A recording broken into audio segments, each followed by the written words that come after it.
The last 12 months, I have made $162,000 from a single property in a country I don't live in. And I have well over 100 reviews at this point with a 4.99 rating. In this video, I'm going to share with you the processes I use to operate this remote Airbnb with minimal time on my end, but significant cash flow. My name is Danny, and the information in this video comes from my time working at Airbnb, being a superhost, property manager, STR investor, teacher, author, and guest of 2,500 nights all around the world. In this video, I'm going to be talking about the operations of my business, but I need you to know that a lot of the success comes from the investing aspect, choosing a good market and a good home in a good micro neighborhood. So I encourage you after this video to watch my playlist on investing. Or at the very end, during the outro, I will give you 2 videos that you can watch to get you up to speed in that theme. Let's jump into it with the first and maybe most important topic in terms of your time management, which is your cleaner. Now, I provide daily cleaning. That's really only possible with higher end properties where the cleaning doesn't represent the same price as the nightly rate. And the reason why that's worth it is because the cleaner is on site, especially if you're not in that market. So you're going to be paying them a little bit more, but then you are their number one client.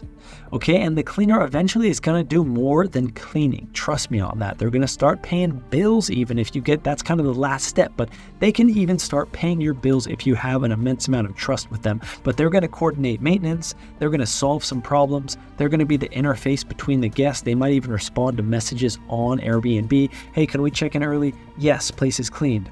Okay, treat the cleaner nice, very, very nice. Number 2, let's talk about automated messages. And the thing about messaging, I think, is the reason why my review rate is close to 90%, whereas the average review rate on Airbnb is 70%. You need to develop a messaging strategy which lets your guests know that they are going to experience, that they are experienced, and that they have experienced a 5-star stay. Upon checkout, the checkout message is important. Let the guests know you're leaving them a 5-star review, so they have no doubt in their mind.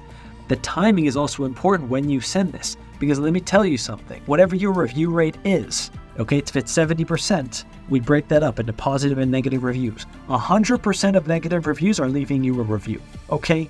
Maybe 50% of 5-star reviews are leaving you a review. So we want to get that extra 20% that I'm getting reviews. Those are all 5-star reviews. Those are people who otherwise wouldn't have left it, who are leaving it. We want to capture as many of those 5-star reviews that are just going to forget about reviewing us. We want to capture as many of them as possible.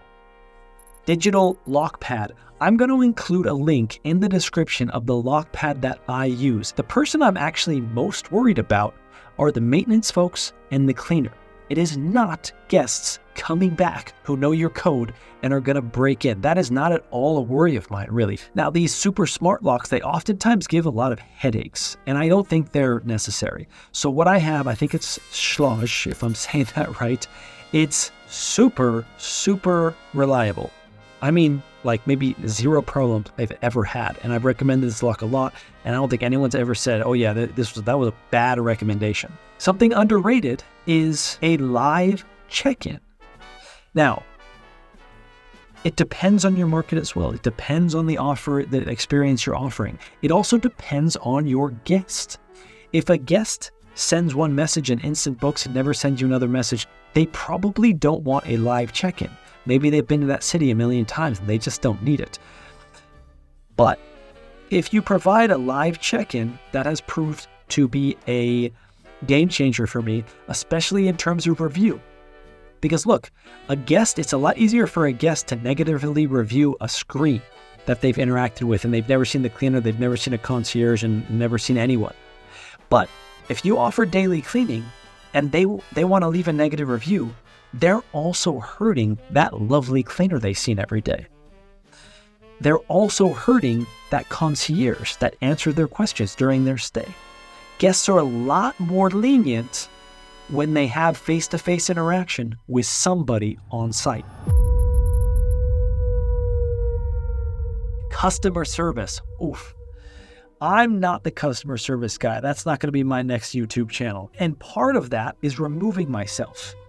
Cleaner, concierge. They have more than one benefit. So they're my interface with customer service. The next one is just a kind of a management tip I guess, get things fixed to a high quality and sooner than later. Now, this is a lot easier if you have a more luxury house, if you have a bigger house with a bigger budget. That's why I always prefer to get a larger house for one of these reasons.